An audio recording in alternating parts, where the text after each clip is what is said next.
আচ্ছা, এই গরমে যদি একদম তেল ছাড়া চিকেন রান্না করে খাওয়া হয় তাহলে কেমন হয় বলুন তো? কিছুদিন ধরে সোশ্যাল মিডিয়াতে দেখছি একদম তেল ছাড়া রান্না। কিছুই না, মাংস নিয়েছি, টক দই লবণ মাখিয়ে রেখে দিয়েছি, আর এখানে আদা রসুন শুকনো লঙ্কা কাঁচা লঙ্কা পেস্ট করে নিয়েছি। এই যে শুকনো খোলাতে প্রথমে জিরে দিয়ে দিতে হবে, একটু ভাজা ভাজা হলে পেঁয়াজ দিয়ে দিতে হবে, তারপরে লবণ দিয়ে দিতে হবে। এই যে দেখুন জল ছাড়তে শুরু করেছে লবণ দেওয়ার ফলে।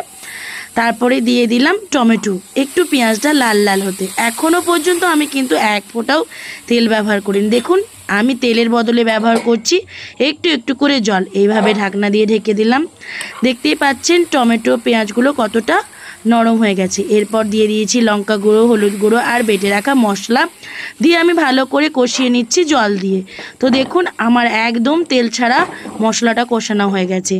আর যে মাংসটা ম্যারিনেট করেছিলাম সেটাও ভালো করে দিয়ে মিশিয়ে নিয়ে ঢাকনা দিয়ে ঢেকে আমি কষিয়ে নিচ্ছি। দেখতেই পাচ্ছেন যে আমি অল্প অল্প করে জল দিচ্ছি আর কষাতে থাকছি। এইভাবে আপনারা মাংসটা কষাতে থাকবেন।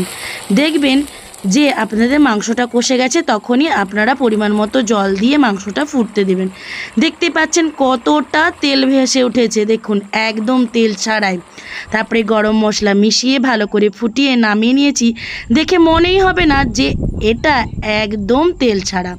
তো এইভাবে মাংসটা রান্না করেছি, খেতে তো সুন্দর হয়েছে এবং শরীরের পক্ষেও খুব ভালো। যদি ভালো লেগে থাকে পেজটা ফলো করবে।